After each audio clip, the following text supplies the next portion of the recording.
एक छोटे से गांव में एक शरारती बच्चा रहता था। इस बच्चे का नाम टीनू था। टीनू हमेशा नई चीज़ों के पीछे भागता रहता था और उसकी शरारतों से गांव वाले परेशान रहते थे। लेकिन उसकी शरारतें बच्चों के लिए एक प्रेरणा का स्रोत बन गई थी। टीनू की शरारतें सिर्फ शरारतें नहीं थीं, बल्कि उसकी उनमें कई सीख छुपी थी।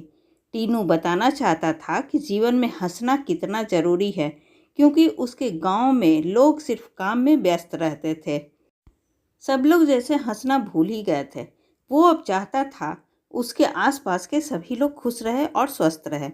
एक दिन टीनू ने सुना कि गांव के बाहर एक मेला लगा हुआ है।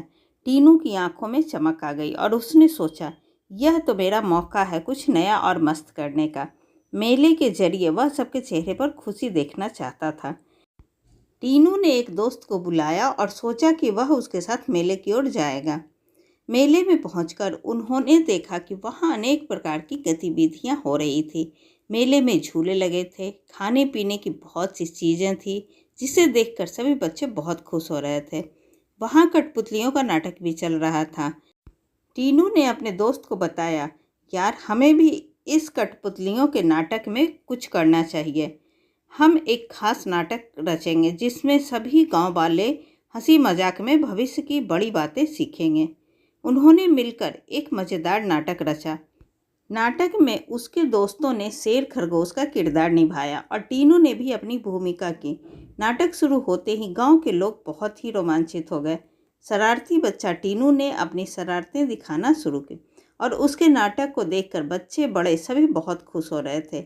शेर और खरगोश ने भी बिल्लू के साथ मिलकर बहुत ही हंसी ग्रहण नृत्य किया। नाटक के अंत में टिन्नू ने गांव वालों से कहा, हंसी का महत्व समझना बहुत ज़रूरी है। हंसी का असर हमारे जीवन को खुशियों से भर देता है और हमें हर मुश्किल को आसानी से निभाने में मदद करता है। टीनू की यह शिक्षा गांव वालों को बहुत पसंद आई। उन्हें समझ में आ गया कि हंसी में छुपा हुआ सुख सबसे महत्वपूर्ण है और इसे सबके साथ बांटना चाहिए। इसके बाद शरारती बच्चा टीनू को गांव वाले और बच्चे दोनों ही बहुत प्यार करने लगे और उन्हें एक महत्वपूर्ण सीख सीखने को मिली कि जीवन को हंसी और पॉजिटिविटी से भरना हमारे ही हाथ में है। ऐसी ही अच्छी, मज़ेदार और ज्ञानवर्धक कहानी सुनने के लिए प्लीज़ आप मेरे चैनल को सब्सक्राइब ज़रूर करें। तब तक के लिए बाय बाय।